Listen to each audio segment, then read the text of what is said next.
Hi everybody, it's Miss Kim. And Miss Laura. We're back again to read some books to you, but this time we have some special guests. These are Miss Laura's dogs. This is Chewy, and this is Newton, little Newt. Oh, I know. Hello. So this week we're going to be reading some stories about dogs.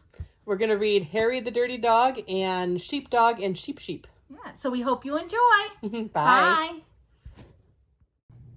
Harry the Dirty Dog by Jean Zion. Harry was a white dog with black spots who liked everything except getting a bath. So one day when he heard the water running in the tub, he took the scrubbing brush and buried it in the backyard. Then he ran away from home. He played where they were fixing the street and got very dirty. He played at the railroad and got even dirtier.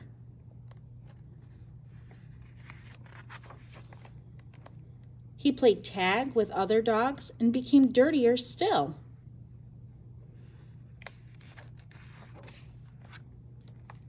He slid down a coal chute and got the dirtiest of all. In fact, he changed from a white dog with black spots to a black dog with white spots.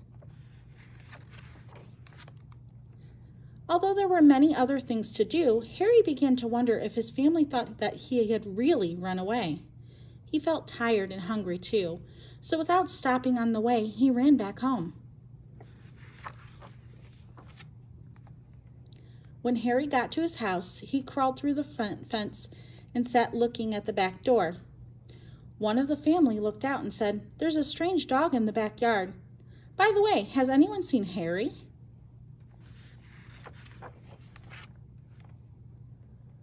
When Harry heard this, he tried very hard to show them he was Harry. He started to do all his old clever tricks.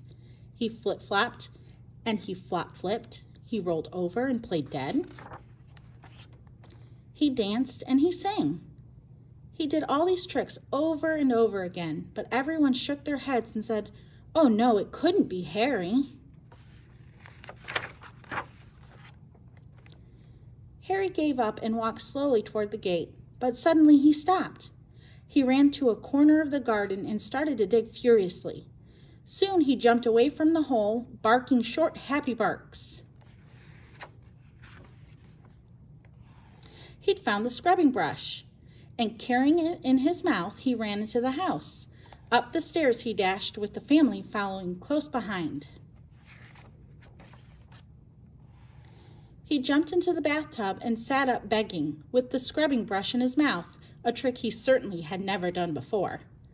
"This little doggy wants a bath," cried the little girl, and her father said, "Why don't you and your brother give him one?"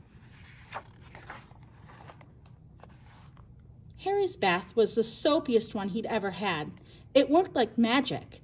As soon as the children started to scrub, they began shouting, "Mommy, Daddy, look, look, come quick! It's Harry, it's Harry, it's Harry," they cried. Harry wagged his tail and was very, very happy.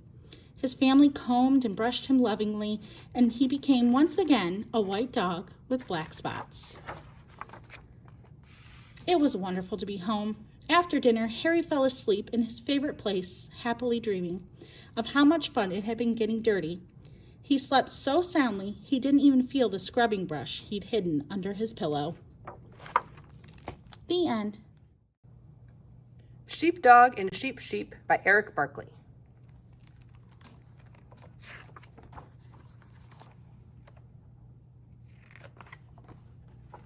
This is Sheep. She loved to dance.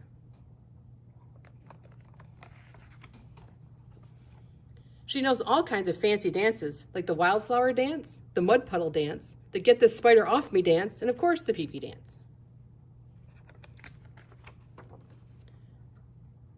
Dancing makes her very happy, and when she's happy, she closes her eyes, and when she closes her eyes, she bumps into things, usually trees.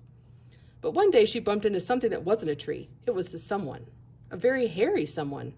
"Holy begonia," she said, "who are you?" "I'm the sheepdog," the someone replied. "I watch the sheep."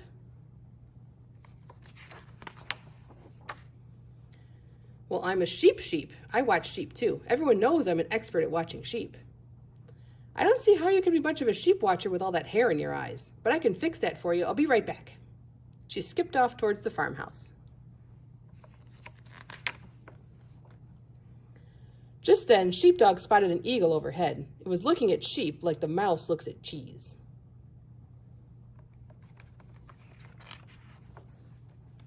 The eagle dived, but Sheepdog told him to vamoose.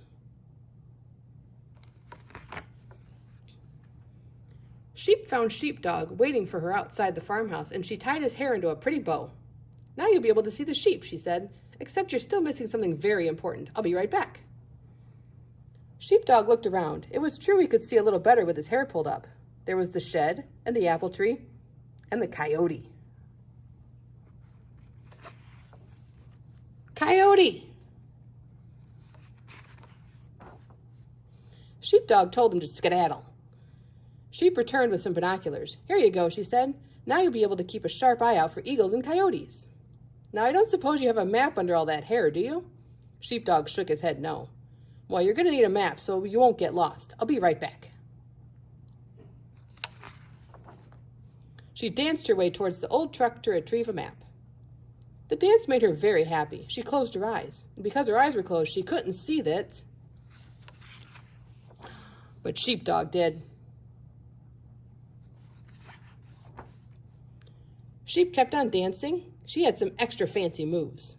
Like most of Sheep's dances, this one ended with a bump on the head, but she had meant to do that. Really.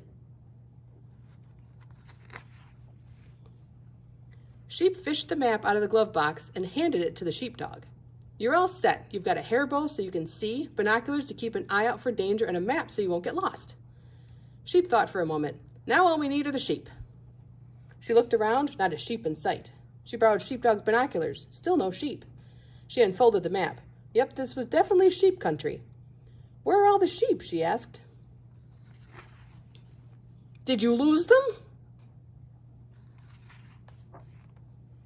You're the only sheep, Sheepdog said. Sheep sat down and thought about being the only sheep and not a sheep. And when she thought, she got very still. And when she got still, she got very quiet. Thinking could do that. Finally, Sheepdog spoke. Maybe you're not a sheep, maybe you're a dog sheep, and your job is to watch the dog. After a moment, Sheep replied, well, of course I'm a dog sheep. Everyone knows I'm an expert at watching dogs. The end. And that was Sheepdog and Sheep.